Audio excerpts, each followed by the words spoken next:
ದುರ್ಗಾ, ಏನು ಯೋಚನೆ ಮಾಡ್ತಿದ್ದೀಯ? ಏನಿಲ್ಲ ಬಾಸು.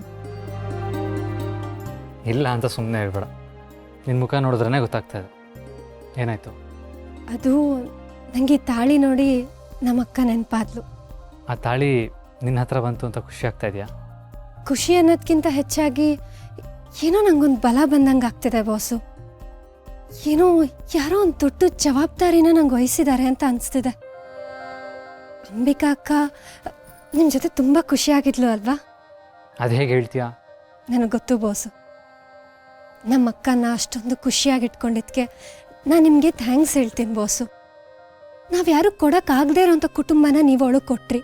ಅವಳನ್ನ ನೀವು ಸುಖವಾಗಿ ಇಟ್ಕೊಂಡಿದ್ರಿ. ಅವಳಿಗೆ ಅವಳ ಅನಾಥೆ ಅನ್ನೋ ಒಂದು ಭಾವನೆ ಕಾಡದೇ ಇರೋ ಹಾಗೆ ಅವಳನ್ನ ನೀವು ನೋಡ್ಕೊಂಡಿದ್ದೀರ. ತುಂಬ ಧನ್ಯವಾದ ಬಾಸು. ನಾನು ನಿಮಗೆ ಯಾವಾಗಲೂ ಋಣಿಯಾಗಿರ್ತೀನಿ.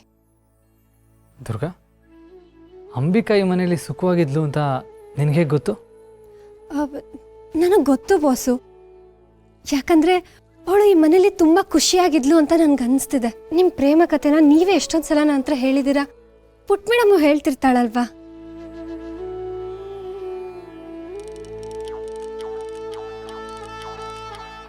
ಅಂಬಿಕಾ ನಮ್ಮ ಮನೆಗೆ ಬಂದಿದ್ದು ಹೊಸದ್ರಲ್ಲಿ ಸ್ವಲ್ಪ ಮೌನವಾಗಿದ್ಲು.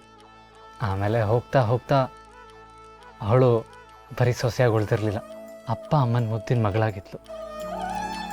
ಶಾನ್ವಿಗೆ ಒಬ್ಳು ಅಕ್ಕ ಸಿಕ್ಕಾಗಿತ್ತು.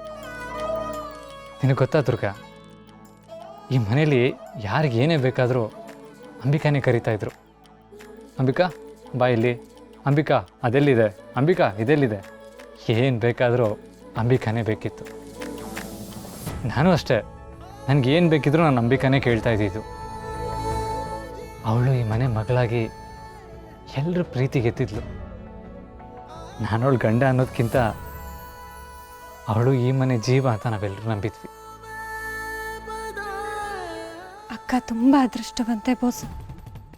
ಇಂಥ ಒಂದು ಕುಟುಂಬನ ಪಡೆಯೋದಕ್ಕೆ ಅವಳು ತುಂಬಾ ಅದೃಷ್ಟ ಮಾಡಿದ್ಲು. ಇಲ್ಲ ದುರ್ಗಾ, ಅವಳನ್ನ ಪಡೆಯೋದಕ್ಕೆ ಈ ಮನೆ ಅದೃಷ್ಟ ಮಾಡಿತ್ತು. ಅವಳು ಹೋದ್ಮೇಲೆ ಈ ಮನೆ ಅರೆ ಜೀವ ಆಗೋಗಿತ್ತು. ಆದರೆ ಆ ಮಾಂಗಲ್ಯ ಮತ್ತೆ ನಿನ್ನ ಕೊರಳಿಗೆ ಸೇರಿದೆ.